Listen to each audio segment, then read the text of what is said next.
Bienvenue à l'interview du monde du chiffre. Aujourd'hui, je reçois Steve Soares, qui est expert comptable associé chez BDO France. On va parler avec lui de facturation électronique, des enjeux de la réforme. Steve, Bonjour. bonjour. Bonjour. Pour commencer, je vais vous demander de nous expliquer les principaux enjeux de la réforme de la facturation électronique. Alors les principaux enjeux pour nos clients, pour les entreprises, il y a un premier enjeu qui est un enjeu de conformité. Donc il y a une nouvelle réglementation qui va être mise en place à partir du 1er septembre 2026 et donc les entreprises vont devoir s'y conformer. Donc elles vont devoir se poser les bonnes questions, quelles sont les cases à cocher pour être 100% conformes dans le cadre de cette nouvelle réglementation. Il y a un deuxième enjeu qui est un enjeu de digitalisation.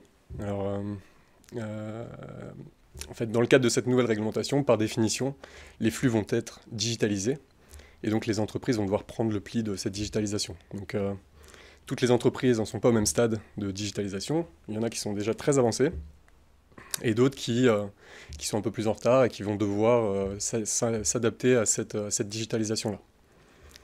Un troisième enjeu, c'est un enjeu d'automatisation de leur process et du traitement de leurs flux. C'est-à-dire que voilà, dans le cadre de cette réglementation, on y reviendra un petit peu tout à l'heure, il y a la possibilité, enfin, il y a d'énormes possibilités d'automatiser un grand nombre du traitement des flux. Et ça représente une réelle opportunité pour les entreprises. Et on y reviendra tout à l'heure également. Et l'enjeu global, au final, pour les entreprises, ça va être un enjeu de compétitivité, puisque les entreprises vont pouvoir, grâce aux gains de productivité, aux économies qu'elles vont réaliser, elles vont pouvoir gagner en compétitivité par rapport à leurs concurrents notamment. L'enjeu principal que je perçois, vous dites qu'elles ne sont pas toutes prêtes au même stade. Est-ce que les TPE-PME, il semblerait, même si la date de mise en service pour elles est plus éloignée, c'est-à-dire 2027 au lieu de 2026, elles sont inquiètes? Comment vous les accompagnez? Alors, est-ce qu'elles sont inquiètes à ce stade? Je pense que non. Elles ont encore du temps pour se préparer. Maintenant, il faut quand même anticiper dès maintenant l'arrivée de cette réforme-là, qui commence véritablement au 1er septembre 2026 en réception. Comment est-ce qu'on accompagne nos clients? Alors, on va les accompagner à différents stades. C'est-à-dire qu'on va être, dans un premier temps, on va les sensibiliser dans le cadre de cette réforme. On va les informer et les sensibiliser sur les points d'attention. Donc ça, c'est notre premier rôle en tant qu'expert comptable, c'est de les tenir informés de l'évolution de la réforme et de quelle manière ils vont être impactés. On va ensuite les accompagner individuellement, donc on va être en mesure de dresser un peu l'état des lieux, analyser un peu l'intégralité de leur flux, leur écosystème actuel, et voir de quelle manière elles doivent adapter tout leur écosystème et leur organisation dans son ensemble, pour justement cocher toutes les cases de la réforme. Donc voilà, on va être en mesure de dresser un peu la cible, donc où est-ce qu'elles doivent aller pour être 100% en conformité, et, euh, et, euh, et donc on va être en mesure ensuite de les accompagner dans la mise en œuvre de cette réforme. Vous parliez d'automatisation. Ce que j'entends par automatisation, c'est aussi numérisation, digitalisation accélérée. Est-ce que ça veut dire que l'intelligence artificielle rentre en jeu?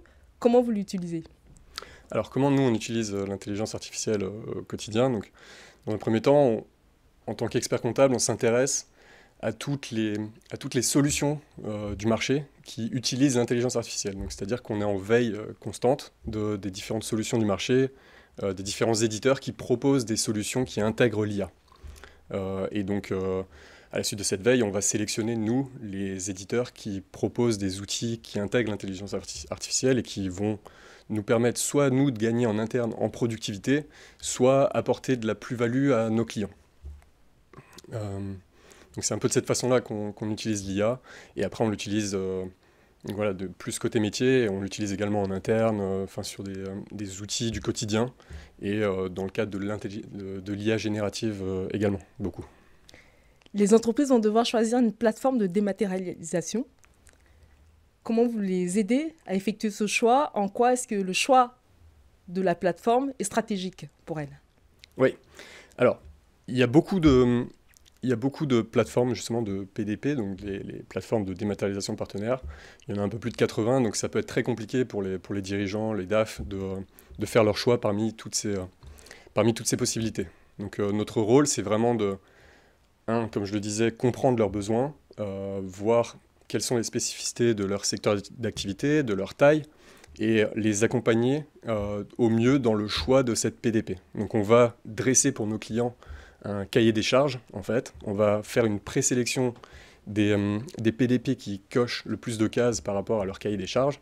On va les accompagner dans un potentiel appel d'offres, dans la sélection du meilleur PDP qui répondra au mieux à leurs besoins. Il y a un problème, enfin, c'est pas un problème, c'est-à-dire il y a une préoccupation relative à la sécurité et la conformité des données. Comment vous les rassurez? Par rapport à la sécurité, déjà, ce qu'il faut savoir, c'est que donc, les PDP doivent, afin d'être immatriculés, doivent remplir un certain nombre de critères pour être immatriculés justement par l'État. D'un point de vue conformité, il y a de gros enjeux pour nos clients. Déjà, simplement remplir, bien cocher toutes les cases de l'administration fiscale. Alors, les flux vont transiter via la PDP. Ce qu'il faut bien comprendre, c'est que la PDP transmet les informations à l'administration fiscale. Donc, en cas de non-conformité ou en cas d'erreur de transmission, ou d'erreur de données, ça peut avoir des conséquences par la suite. Ça peut potentiellement, par exemple, déclencher un contrôle fiscal ou autre. Il y a également le risque de sanctions pécuniaires en cas de non-conformité. Et il y a également, enfin, en cas de problèmes de sécurité ou de conformité, des enjeux de crédibilité pour nos clients également. Donc du coup, là, les clients ont besoin d'être rassurés. Pour finir, comment les rassurerez-vous? Que leur diriez-vous? Alors déjà, on les accompagne au quotidien, c'est-à-dire qu'on va les tenir régulièrement informés des évolutions de la réforme. On va essayer de leur faire voir toutes les opportunités que représente cette réforme et tout ce que ça peut leur apporter finalement. Là où aujourd'hui, ils peuvent voir ça un peu comme une contrainte, vraiment comme cette nouvelle réforme-là.